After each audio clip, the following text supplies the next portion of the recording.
നമസ്കാരം. തുടരും. കുറെ നാളിന് ശേഷമാണ് ഒരു സിനിമ കണ്ടതും പിന്നെ സിനിമയെ കുറിച്ച് എന്തെങ്കിലുമൊക്കെ പറഞ്ഞിട്ട് കുറെ നാളായി.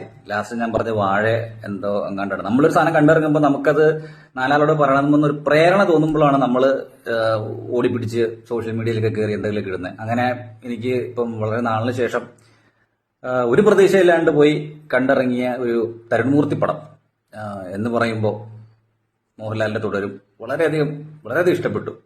അതായത് വ്യക്തിപരമാണെങ്കിലും കൂടിയും നമ്മളൊരു കുടുംബസ്ഥനാണ്, പിള്ളേരച്ഛനായതുകൊണ്ട് കൂടിയും പിന്നെ ഒരു സത്യനന്ദിക്കാടി തുടങ്ങി ജോഷിയിലൂടെ പോയി ഒരു ഷാജി കൈലാസിലൂടെ കയറി ഇറങ്ങി ജിത്തു ജോസഫിലൂടെ അവസാനം തരുൺമൂർത്തിയുടെ ഒരു സിഗ്നേച്ചർ എൻഡിങ്ങിലൂടെ അവസാനിക്കുന്ന നല്ല ടെക്നിക്കൽ ക്വാളിറ്റി ഉള്ളൊരു സിനിമ.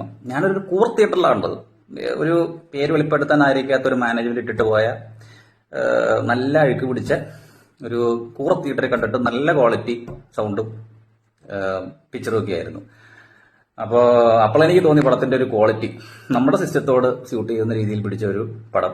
പിന്നെ പറയാലോ, ശിവനും ശക്തി ചേർന്ന മാസട പീസട പരിപാടി ഒന്നും തന്നെ ഇല്ല. സാധാ സിമ്പിൾ ഒരു പടം. അദ്ദേഹത്തിന്റെ കയ്യിൽ ഒതുങ്ങുന്ന ഒരു പടം. പുള്ളിക്ക് ചുമ്മാ ഇരുന്ന് കൊടുത്താൽ മതി. അല്ലാണ്ട് കോട്ട് സൂട്ടറിന്റെ ആവശ്യമൊന്നും മോഹൻലാൽ എന്ന് പറഞ്ഞ ഒരു ആക്ടർക്ക് ഇതിനകത്ത് ആവശ്യം വന്നിട്ടില്ല. എന്തു പറഞ്ഞാലും കണ്ടിട്ടില്ലെങ്കിൽ ഒന്ന് കാണാൻ ശ്രമിക്കുക. എനിക്ക് തോന്നുന്നു മൗത്ത് പബ്ലിസിറ്റിയുടെ നല്ല വൃത്തിയായിട്ട് നല്ല രീതിയിൽ ബുക്കിംഗ് നടക്കുന്ന ഒരു സിനിമയാണിത്. അവര് ബുദ്ധിപരമായിട്ട് പഠിച്ചു ചെയ്ത ഒരു വർക്കാണിത്. ശരിക്കും പറഞ്ഞു കഴിഞ്ഞാൽ ലൂസിഫറിന്റെ ഇടയിലൂടെ അവരൂരും അറിയാണ്ട് ഈ പടം മാർക്കറ്റ് ചെയ്യപ്പെട്ടു. ലൂസിഫറിന് വേണ്ടി വഴിമാറി കൊടുത്ത ഒരു പടമാണ് തുടരും എന്നാണ് എനിക്ക് തോന്നിയത്. പിന്നെ പ്രകാശ് വർമ്മയാണെന്നൊന്നും എനിക്ക് പടം കണ്ടപ്പോൾ മനസ്സിലായില്ല. പണ്ട് അങ്ങേരെ ആടെ കണ്ടിട്ടുണ്ട്.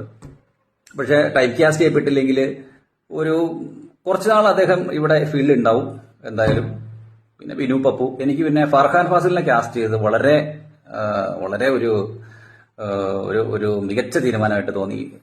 ഒന്ന് തെരഞ്ഞുപിടിച്ച് ഞാൻ ആ റോളിന് ഒരു 10 ആക്ടേഴ്സിന് കിട്ടും മലയാള ഫിലിം ഇൻഡസ്ട്രിയിൽ. ബട്ട് ഫർഹാൻ ഫാസിലിന് ആ റോൾ കൊടുത്തത് എനിക്ക് വളരെ ഇഷ്ടപ്പെട്ടു.